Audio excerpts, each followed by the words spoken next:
Hey, it's David with Sprocket and Rotor Coffee. How's it going?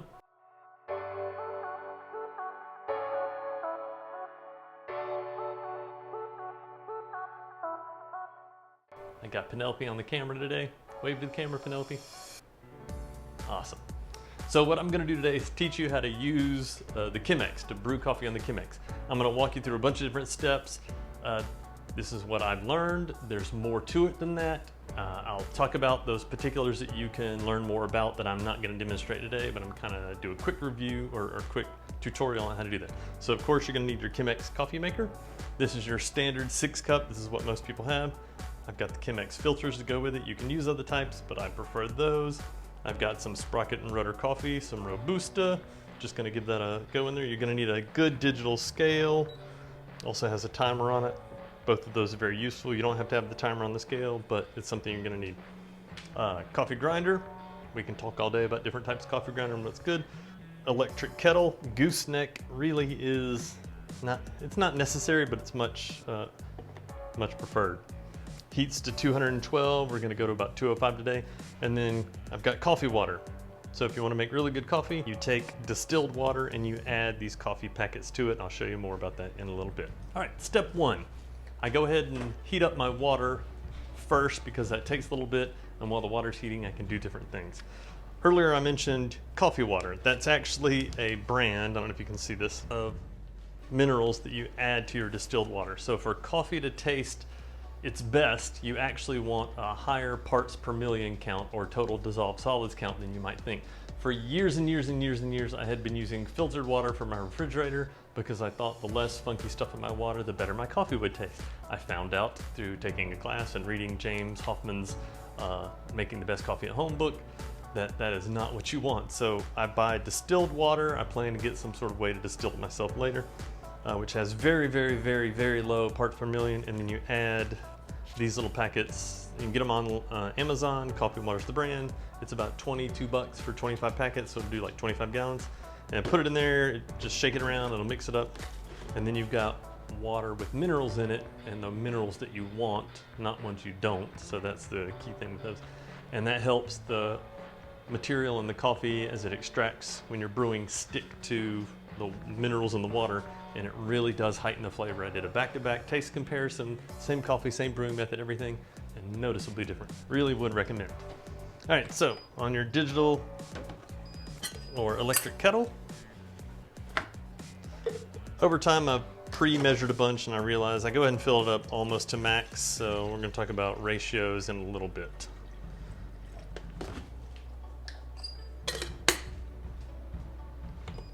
I turn it on, it defaults to 212, I turn it down to 205, keep warm and let that sit. It'll take a few minutes to get ready. Next, we need to weigh out our coffee. To make delicious cups of coffee, there's something called the golden cup ratio. So it's somewhere between 14 to 1 to 20 to 1. Now that's grams of coffee to grams of water. So I like to do a standard, I found with the Chemex, it works pretty well with 20 grams of coffee. So we'll weigh that out. When you get your scale, you want it to at least have the tens placeholder at a minimum. Hundredths is better. This one goes to the tenths, and that's okay. But I like stronger coffee, so if you like stronger coffee, you're gonna wanna go lower on that scale, 14 to 1. If you want, they call it thinner coffee, you're gonna go to the higher scale. So you want it to be somewhere between 14 to 1 to 20 to 1. So doing 14 to 1, I'll do 20 grams of coffee times 14 is 280 grams of water. So simple as 14 times 2, 28, add your 0 back in. I poured way too much in there, so 20.1. Let's see if I can pull out one more bean. We're gonna try to be as precise as possible. 19.99, close enough. Okay, now grind the coffee. You want a conical burr mill grinder. If you don't have a burr mill grinder, I was just reading in Hoffmann's book, having a burr mill grinder is the absolute first thing you should buy. It's the best investment. This is AeroMaster. It's super duper on sale on Amazon right now. It's a $180 grinder going for 100 bucks. This has steel burrs inside, not ceramics. That's higher quality. Conical's better, so you can have a flat burr. Flat burr is gonna have two burrs like this, and it grinds them together, and the pieces should be a good size, but some different size particles can get through. And a conical, you've got one piece shaped like a V that sits inside another piece shaped like a V, and the coffee beans slide down, and as they slide down, they're gonna basically go through a passage and continually grind, so by the time they get through, you're guaranteed a much more consistent grind size. One day I'm gonna buy me a niche grinder. They're 350 bucks, they're super cute, but I don't have that yet, so.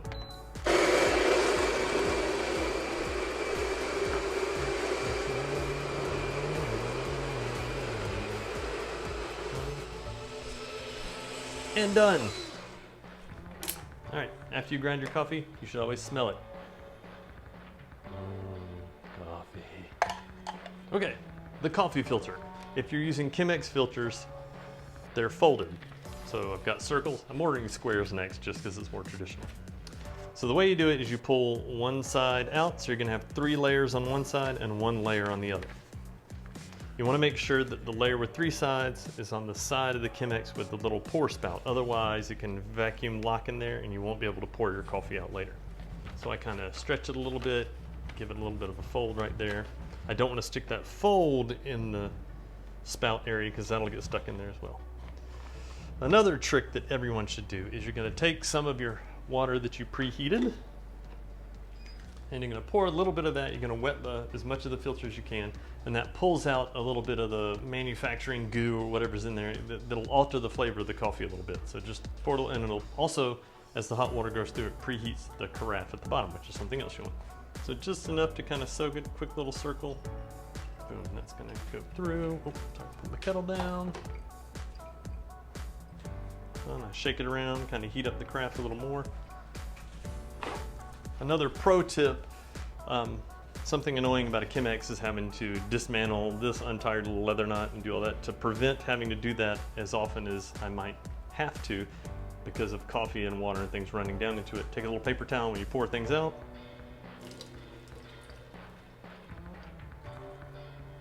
If you just catch that drip, keeps it from running down there. All right, next we're gonna add our coffee. So we're gonna put our Chemex on the scale. Filter's wet, put in our ground coffee. We're gonna shake it, kind of even it out at the top, and we're gonna hit tare. And this is how we measure our water. So we're gonna pour, and as we go through the pouring process, we're gonna get up to 280 grams. Okay, now that we're ready to pour our water in, the first thing we wanna do is pour a little bit of water in, and it's gonna bloom. So what it does is, when that water first hits your coffee grounds, it's mainly going to be releasing CO2, and it's going to make the coffee swell up a little bit and start bubbling out. So we want to use just a small amount of water for 45 seconds. We're going to let it bloom for 45 seconds to kind of pull some of the excess CO2 out of the coffee before we go for our full brew. Hoffman suggests that we pour our water in blocks. So we're doing 280 grams total, so I'm going to do about 70-80 grams for the bloom, and then 100 grams stir, 100 grams stir. So come get a shot of this.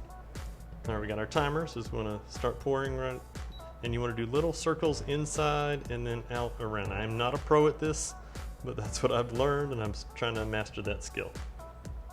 All right, as you can see, it's bubbling. It's going through the blooming process, and we're going to let that sit for 45 seconds.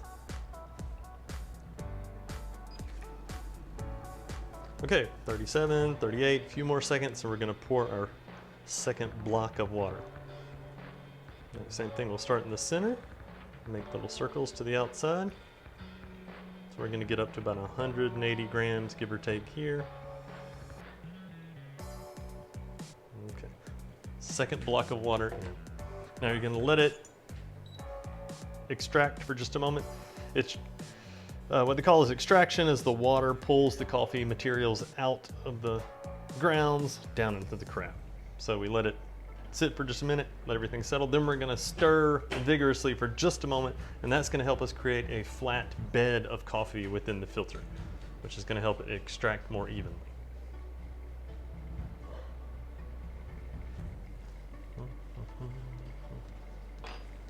All right. Next, final block of water. So we got to pay attention to our grams as we pour. 280 is where we want to stop, so we can have that magical 14:1 ratio that I prefer. I kind of like to hit around the side of the coffee filter and knock off whatever may have stuck. 282.2. Just shy over, but that's okay. Again, we're gonna let it drain for a little bit.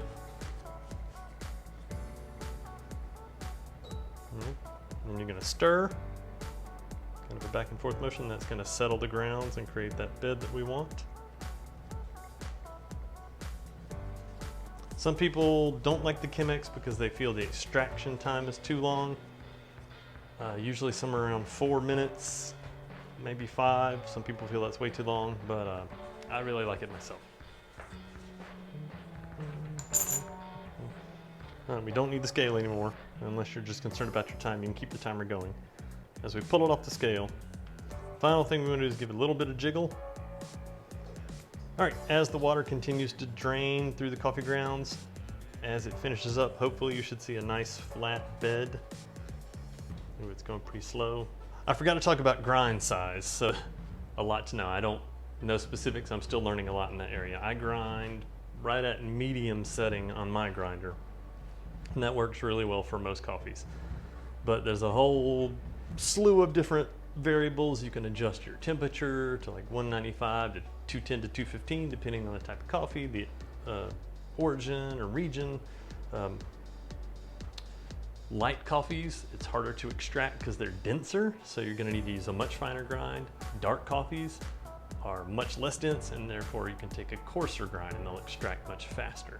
So those are the things to keep in mind. This is a medium grind, or a medium coffee, so I did a medium grind. All right, let's get a peek in here real quick. Oh man, that looks tasty. You see the last of the water coming through the grounds. All right, this is a very nice flat bed. I did a good job. All right, now that all the water's gone through, our coffee is finished brewing. I'm going to take my filter out. If you don't compost, you should. I'll throw this in our compost bin. And now we are ready to enjoy. Again, use a little paper towel trick. Pour yourself your coffee in your cup. First thing you should do before you taste it is smell. The aromatics are something to enjoy with every cup of coffee you brew. Ooh, I don't know if you know anything about Robusta, but that is some intense stuff. All right, here we go. Woo! All right. Thanks for watching, everybody. Sprocket and Rotor out. Y'all have a good evening.